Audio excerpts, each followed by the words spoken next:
Algacon Aquafeeds Manufacturing is producing Juan Algae, the Philippines' first locally produced, ready-to-use, chemical-free, and environment-friendly microalgae aquaculture feed. Algacon Aquafeeds Manufacturing helped UP Visayas receive the Science for the People Award just this 2022 and is also a pioneering incubatee of Coastline 5023 or UPV DOST Fisheries Technology Business Incubator. Soledad Garibay is the technology innovator, founder, and CEO at Algacon Aquafeeds Manufacturing. So hello, Miss Sol or Miss Soledad. Welcome po sa Startup Podcast. Hello. Kumusta po kayo dyan?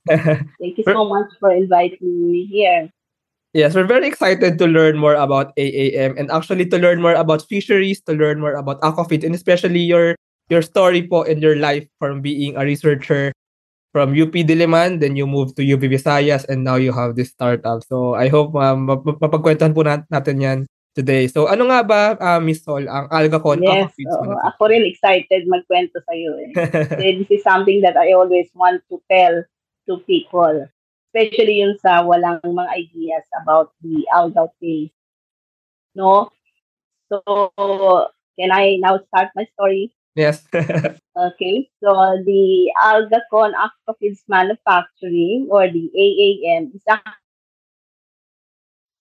the research output of our DOST card-funded project. So, it is an aquaculture enterprise that manufactures the first Philippine-made algal paste as feed for aquaculture, like sa milkfish, yung mga bangos, crab, shrimp, or hipon, other aquaculture commodities. Actually, tinatry din namin ngayon sa mga magamit mga hobbies that is sa industry. So, the AAM was established in 2019, actually June. So, after natapos yung aming nag-conclude yung aming project, we decided na i-commercialize siya. That's why we have the Juan Algae paste. So, yung product was introduced as the Juan Algae since Pinoy nga, Philippine-made, tatak Pinoy. That's why ginamit namin si Juan bilang si Juan Algae.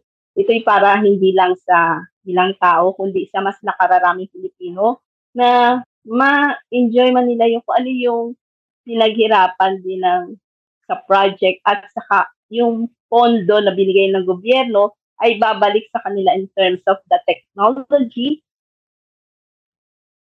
na ito'y pinaghirapan, ito'y pinag-isipan, hindi bastang ginawa lang. May pinagdaanan po siya marami experiences. And later on siguro kwento ko pa yung ibang detalye na. So yan po yung AAM. Alamin muna po natin ang ang aquafeeds. I'm really interested about aquafeeds. I mean, these are the feeds for mga fish, mga bangus, milkfish. Pero can you just share to us like yung broader sa Pilipinas, gaano karami mga fisheries, sino ito mabibili ng aquafeeds, and maybe parang what really do they look for in an aquafeed? I mean, how do they decide which aquafeed to buy, maybe? So, and maybe ano special about Juan Algae? Okay, so first, let me define first yung aquafeed kasi magtatanong tayo, ano ba yung aquafeed na yan? By the term lang aqua, and then feed, aqua, for the water, and then ito ay para dun sa mga fishery products and commodities, the aquatic environment. And ito yung mga pagkain, maliliit o malalaki na formulate at maaring natural din tulad ng algal paste, natural yan, na ginagamit mo bilang para papapakain doon sa maliliit na isda, sa lumalaking isda, hanggang doon sa adult na until such time that they'll be ready enough na pwede mo nang i-market, i-harvest at i-market, and then yun na, dadating sa mesan mo bilang pagkain at i-enjoy mo yung meal, especially kung ang pagkain, ang dana yan ay malusog, so mataba. Sabi nga natin kung sa Ilonggo, matambok yung isda at fresh and maganda yung meat niya, yung laman. So, pag kinakain mo, juicy, and it all depends on the type of food sa nakukuha niya, yung sa pagkain na na-intake niya. And sa aquafeeds, ang microalgae ay napasama sa tinawag natin aquafeed kasi nga pagkain niya siya ng maliliit na isda. Ito yung mga babies ng mga finfishes. Pag mga finfishes ay ang tinatawag natin finfishes, yan yung mga isda na may mga fins, yan yung mga bangos, sibas, at group for iba pa pang klase ng finfishes. At mga shrimp naman o mga hipon ay dumadaan din sa mga early larval developmental stages wherein they all depend on small particles ng pagkain. So, sa aquaculture, meron tayong tinatawag na aquatic food chain where everything begins with the microalgae. Ano ba yung microalgae? Micro nga, so small. They can't be seen by the naked eye except yung color. Makita mo yung color niya as an indicator na maganda ang growth or ang cell density is high. But if you want to look at the structure of the organism itself, dapat naka-microscope ka. Kaya siya microalgae. So small, but they are so powerful. Kasi sila ang pinakaunang pagkain nasa baseline ng food chain. At ito ay kaya ng maliliit na mga zooplankton or yung animal component ng plankton. And then yung maliliit na animal component niya na mga zooplankton ay kinakain naman ng mas maliliit na isda. At hanggang lumaki sila, ma-consume sila at ma-reach nila yung stage na mas malalaking chunks na yung kanilang kakainin. Now, sa aquaculture, marami tayong mga commercial feeds na available na para kung nasa loob may mga fish pond and hatcheries, pwede nila isabog lang at kakain na yung kanilang mga alaga. So, malaking bagay ang kontribusyon ng pagkain sapagkat kahit sa tao, walang pagkain, manghihina, magkakasakit. So, kung kulang sa pagkain yung isda at iba pang lamang dagat, manghihina at madali magkakasakit. So, yung mortality, may experience ng bawat isang mga fisherman or mga hatchery technicians. So, laging titingnan pagkain agad. Food, aquafeed. So, ganon ang istorya pagdating naman sa pagkain or the aquafeed. Yes, ito pala po ang kwento ng ang kwento ng aquatic food chain. So, very complicated ito. I mean, from the algae, microalgae, and then yung mga fish, yung mga lamang dagat na kumakain ito. And then tayo din actually, lalabas pa ito sa human food chain kasi tayo ay kumakain din ng mga bangus, ipon. Pero tayo yung mga bangus na favorite ko yung mga matatabang yung taba ng bangus. So, I mean, kung maganda pa nung bangus, tayo din ay makikinabang dito.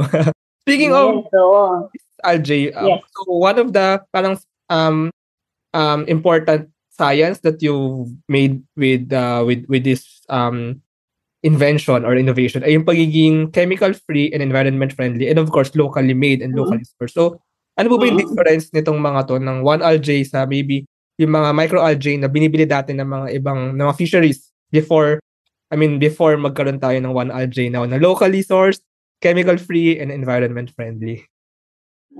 Sabi natin chemical free kasi wala naman tayo ibang ginagamit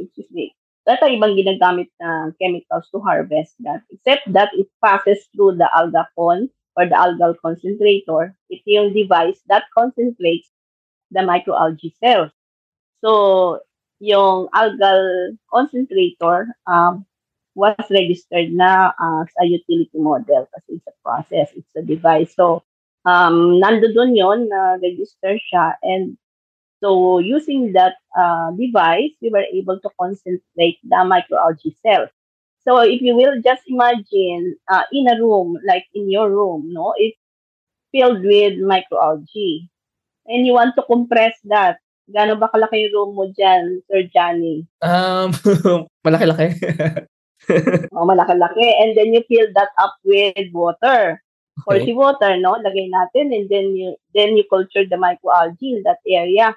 How will you compress that? Paano mo ibibigay ito ngayon doon sa ibang, sa mga hatcheries na dadalhin mo ba yan? Ilalagay mo ba sa malalaking plastic, sa malalaking tub para mai-transfer sa kanila?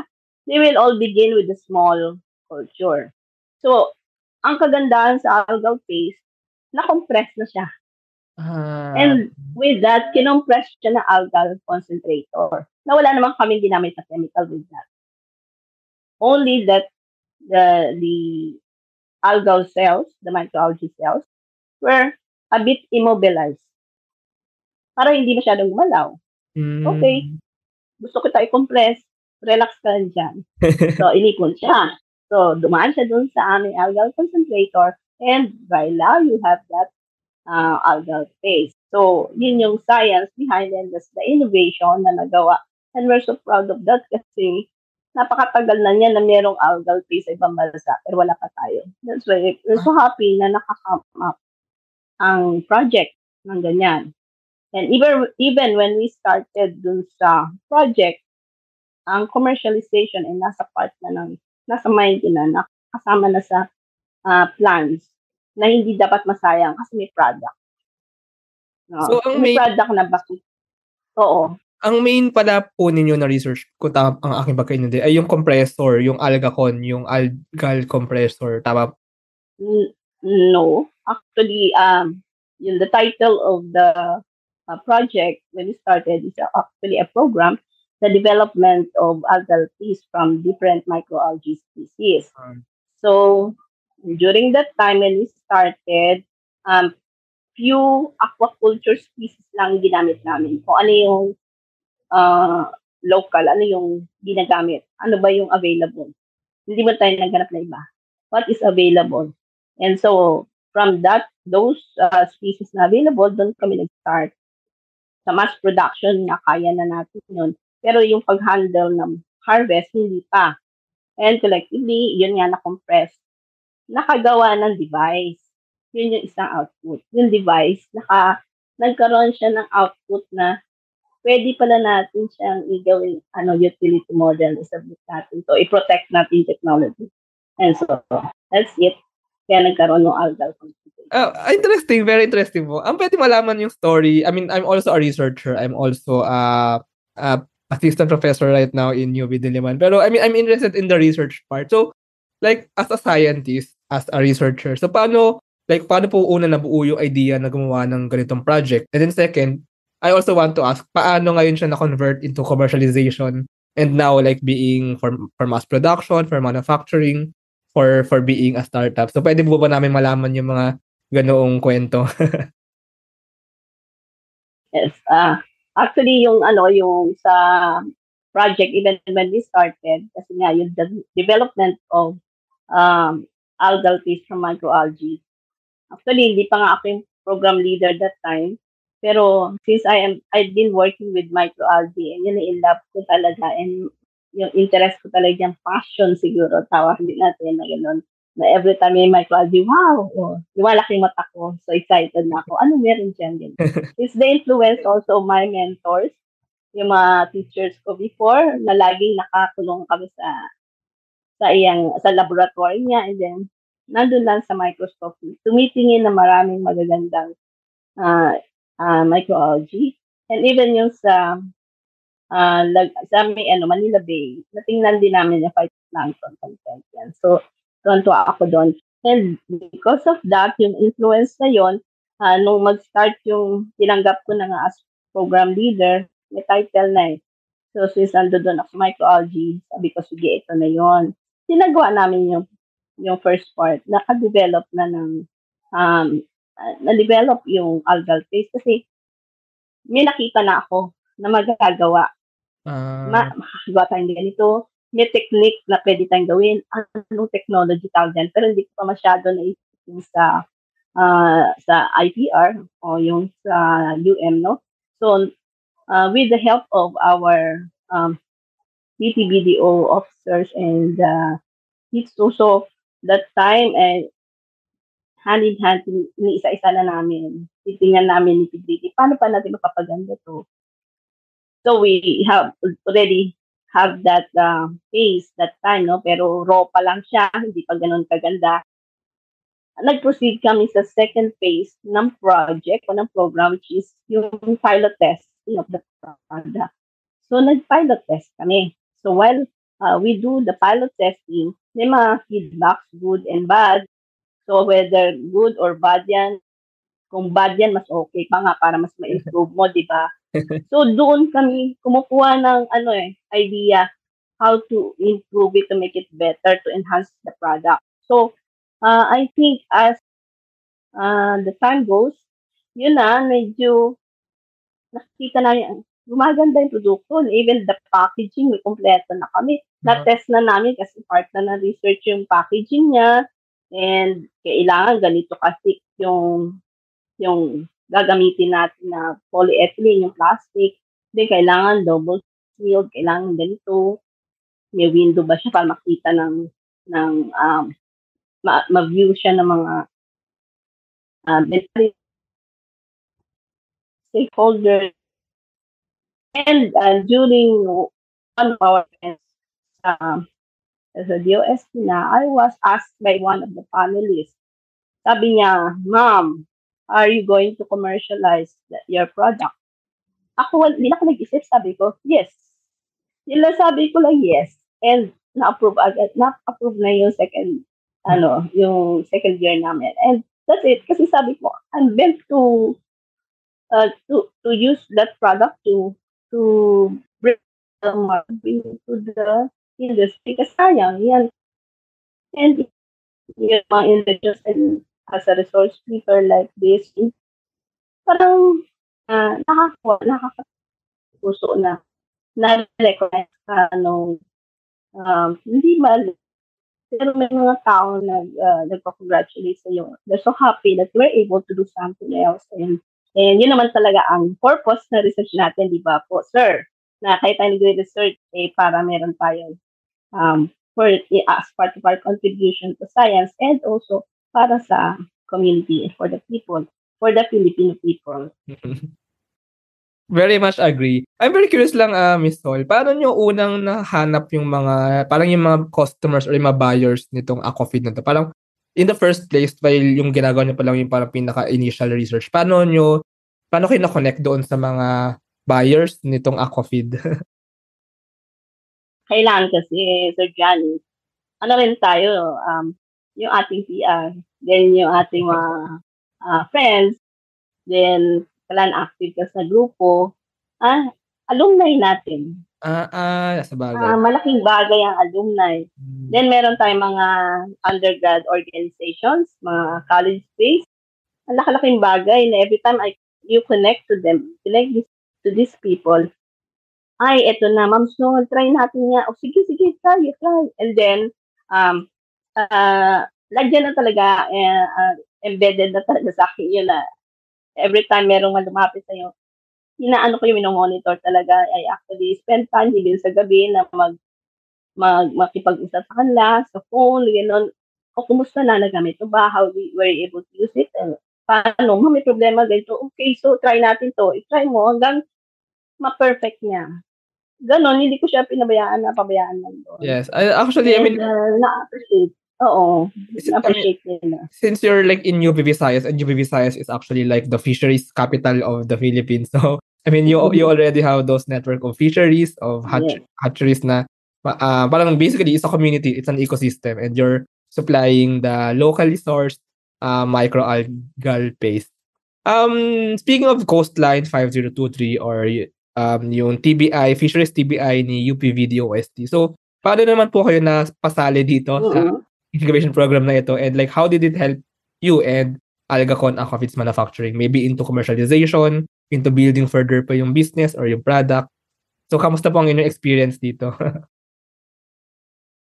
So, Johnny, they really helped us a lot. Kasi ever since we started, nandiyan na sila, especially si Ma'am Mylene Leghid, the lead person para dun sa Coastline 5023 and FPDI.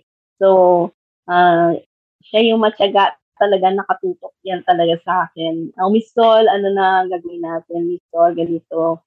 So, parang nakita ko, marami kong gagawin, parang mababack out ka na. Pero, andyan yan. Okay. And so, yung malaking role nila is sa mentoring, coaching, kasi nga, sabi mo nga kanina, paano ka napunta dyan is a researcher, no? Tapos ngayon nag-commercialize tayo and into business na, entrep na, no? Entrepreneurship.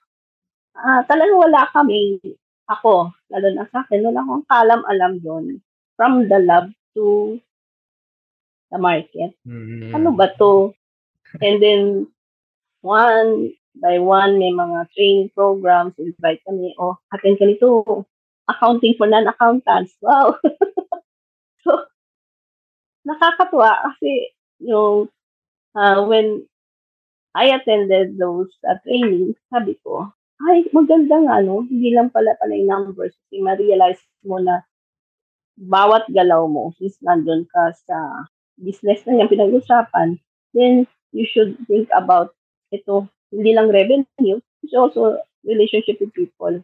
You not only invest with in terms of money, but you invest personal, yung people's relationship. Kasi doon mo makikita, ma-value na kailangan pala strong relationship with these people kasi para mas maganda ang takbo. Hindi lang para sa'yo, lagi para may iba pa. Kasi nga, ang goal is also to increase employment, naka-generate income, para may matulungan. So, ganun yung laging, meron ka sa'yo, pero later on, siguro babalik lang naman yan dahil meron kang nang tinutulungan. And one thing is, when we started dun sa start namin ng EAM, and partner na namin ng Sante Feeds Corporation, because of that trust, the more ako na-inspired to go on, continue, kasi nakita ko, these people trust us so much. So, dapat hindi masayang yung trust yun. Makita nila na, ay, na-value naman yan pala yung tulong namin. Ganon. So, ibinabalik ko lang naman na kung ano tinulong nila later on. Speaking of this, I really like that thought na it's also a food chain of love and support and helping each other. So it's like the community chain of support in not just in the business sense, pero like in the overall sense ng community. Speaking of this employment and production, Algacon Aquafeeds Manufacturing, nakakuha po kayo ng funding recently from DOST for upscaling ang production ng Juan Algae. So, ano pong plano nyo dito? I mean, are you hiring more employees for production? And how are you what's your plan to mass manufacture Juan Algae? And also, can we know, ano po ba yung production steps na pinagdadaanan talaga nitong product? Okay, so before na nagkaroon ng startup grant, yung startup grant, we applied for that na almost 2 years din yung tumakbo yung proseso niyan eh. Until finally, we were granted nitong March 2022. So, we were given 2.7 million, no? And yun, pumunta sa operations. And we were able to employ 2 additional people na nakatulong sa amin in terms of sa quality control and sa technical and sa namin, isang laborer or lab aide. So, nakatulong ka na doon. And also, sa mga equipment outlays, and we were able to, at least when we develop and enhance our facilities, mas ma-increase namin, ma-upscale ang production, ang volume that we produce. Before we can produce 150 kilos per month. But now we can double it with the new facilities, with the additional facilities and with repairs.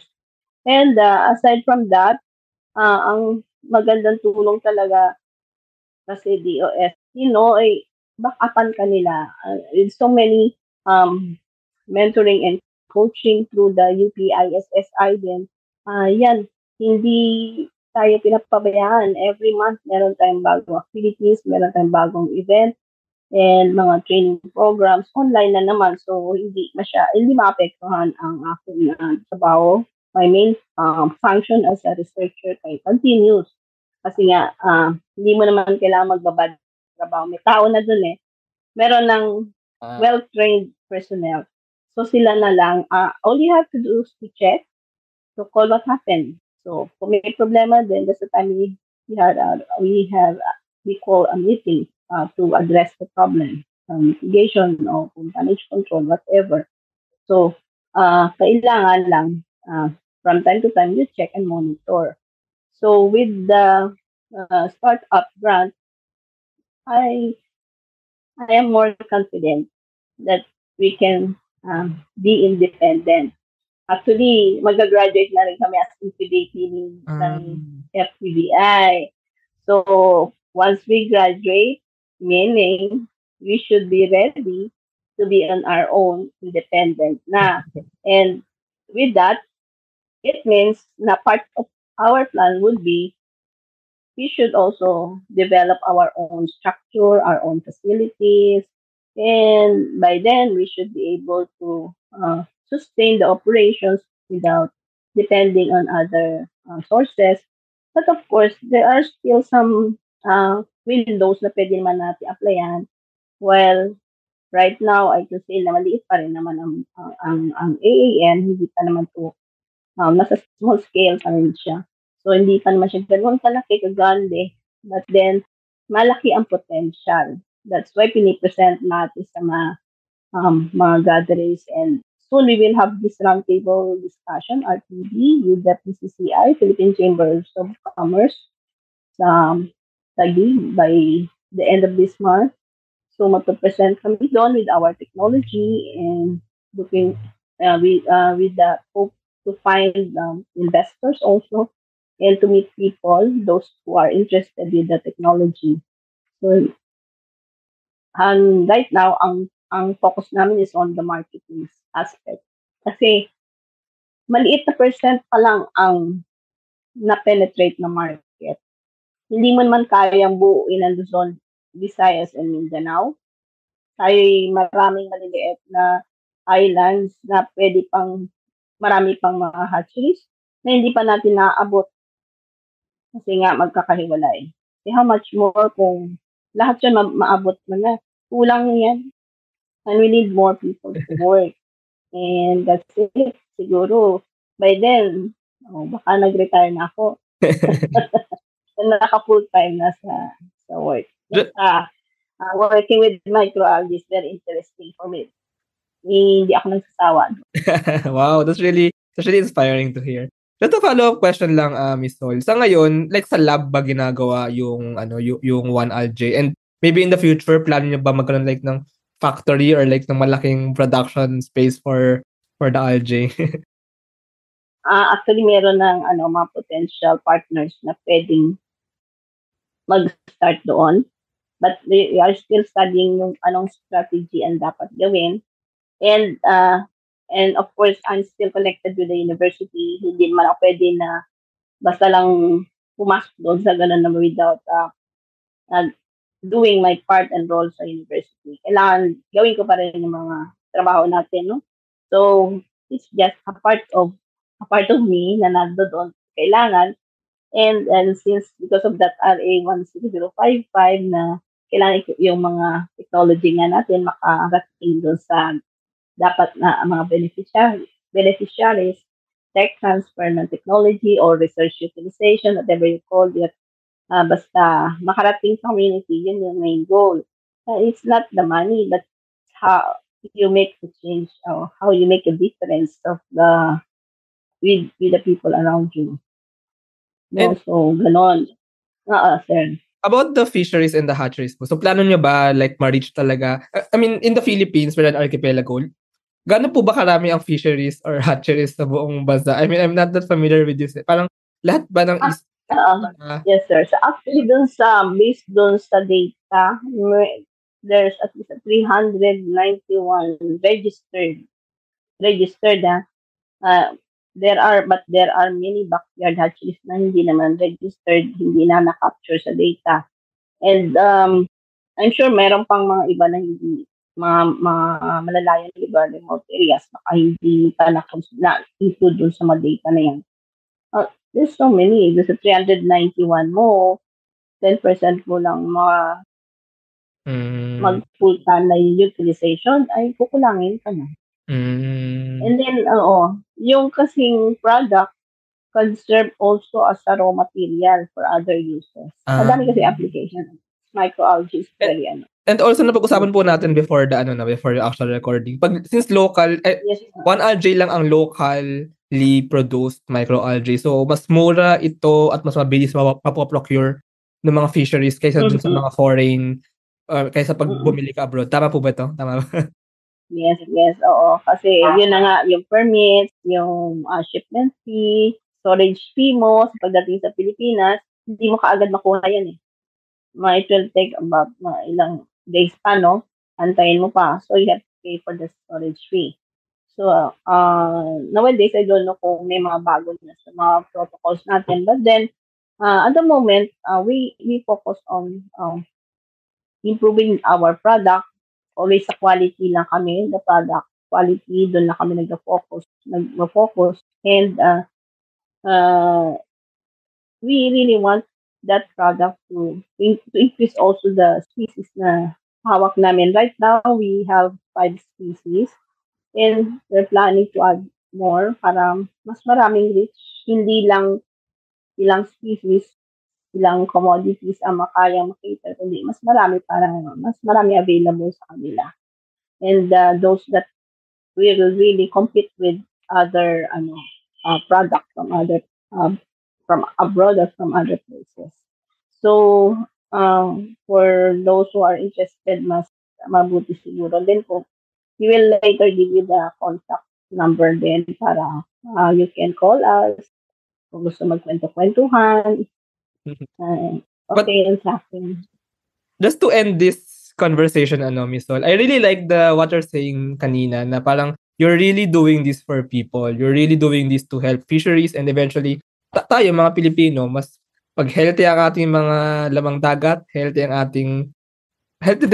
ating mga kalusugan. So, I really love your passion, not just for science, for microalgae, but also for helping the Filipino people. In fact, Algacon Aquafeeds Manufacturing helped UP Visayas receive the Science for the People Award last year. So, how does it feel po to achieve to get this award? Actually, that time, yes, last time that was awarded to us June 13, 2022. We were not told that we will be going there to receive the award. No, we were just invited. Please, you are invited to attend this, and it's a very important event. And so I said, I should attend because because of the pandemic. Then probably we don't know what will happen to the next years. No, so I should attend to this time. Pwede pa. So I attended. But during that time, and the members of the panel, the committee, the organizers told us, "Ma'am, they will call you kasi you will receive the award." Ha, may award? And I was so surprised. And, the feeling of, just like anybody else, na yung feeling na may excitement na hindi mo intindihan. Ano ba to? Na kinakabahan ka. So, pagdating doon sa backstage, binigyan kami sila na if they would call your name, then just proceed to the stage and then receive the award. Ha? May award talaga. Pero nakikita ko na yung alter nila nilagay na chalk and black. So when my name was called on stage to receive the Science for the People Award for the technology, and I feel parang famas parang akit ka doon and to receive that one and that award that is given, Science for the People. Para sa akin, ang laki-laking bagay kasi the science is the research that we did. And then, for the people, pinasa ko na pala. Imagine mo that they had already recognized you, that you have done something for the people. So, yung natuwa ako. It's not because, dinawag ako doon, it's because of the Juan Algae. It's because, yung science pala na na-develop out of that research by innovations had already been turned over to the taxpayer. Yes. Okay? Back to the Filipino people. So, bigla naisip ko, nakompleto na yung cycle. From the laboratory Research, then research, na pilot test, and then nag-commercialize, and then bumabalik na siya uli. Kasi, why bumabalik na? Nagbabayad ka na rin ng tax. Meron ka na company, meron na. Binabalik mo na ulit sa government. Diba? Para magamit uli for other research. Yeah, And the next generation. So parang ito yung mga R&D investment ng gobyerno, and they're actually feeling it kasi nga naka-commercialize na siya, nag-benefit yung mga fisheries, yung mga hatcheries, and kumikita ang negosyo. So it's really completing the cycle. For me, it's the food chain of business. The business chain. Yes, yan. Yeah, the business chain. Yes, actually, there were 7 technologies kami startup grant from DOST. So, yung 7 technologies na yan, very promising talaga. And I'm sure, kapag talagang mag-boom, matutuwa tayo lahat. Yes, congratulations. Talagang meron change. Congratulations, Miss Sol, sa award na ito, Science for the People. It's really an achievement. So, and it's really very inspiring to hear your perspectives and your thoughts about this. So, maraming salamat po, Miss Sol, sa ating conversation. Baka lang meron tayong mga tagapakinig na gustong makiconnect with Algacon. Maybe they just want to makipagkwentuhan lang, or they want to know more, they want to buy the Aquafeeds. So, paano po ba nila kayo ma-reach or makakontak? Okay.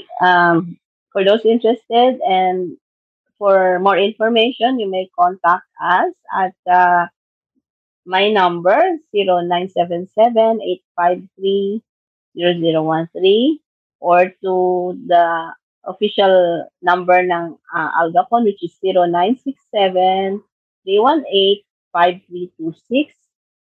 Or you may write using our email address, algacon2022@gmail.com. Okay, maraming salamat. So baka meron tayong mga tagapakinig na gustong mag-contact sa Algacon Aquafeeds Manufacturing. So feel free to contact me, Soledad, Garibay. So maraming salamat po for this conversation. It's really inspiring to hear all of these stories. Yes. Thank you. Thank you very much to our 30 patrons. This episode is super powered by TechShake, Asia's most active Philippine-based startup ecosystem builder, creating bridges with investors, corporations, and governments. One CFO, the tech-enabled CFO, bookkeeping, and tax services for startups and SMEs. Pinoy IP Works, capture your startup's value proposition through patent and trademark protection. Pocketworks, the leading enabler and only Internet of Things social enterprise in the Philippines. Looking for, buy and sell online with Sigurado sellers. NutriCoach, the all-in-one productivity tool for dietitians and nutritionists. Benjoy's food products, the home of premium bacon and tapa and tocino. And D-Buzz, microblogging app powered by the Hive blockchain promoting freedom of speech and content ownership. This episode is powered by AltSwitch, ePlayment, Twala, and Hive Energy PH. AskLex PH Academy is our official e-learning partner. Get certifications on Lean Six Sigma, project management, data science, and many more. Support the podcast through the links in the description.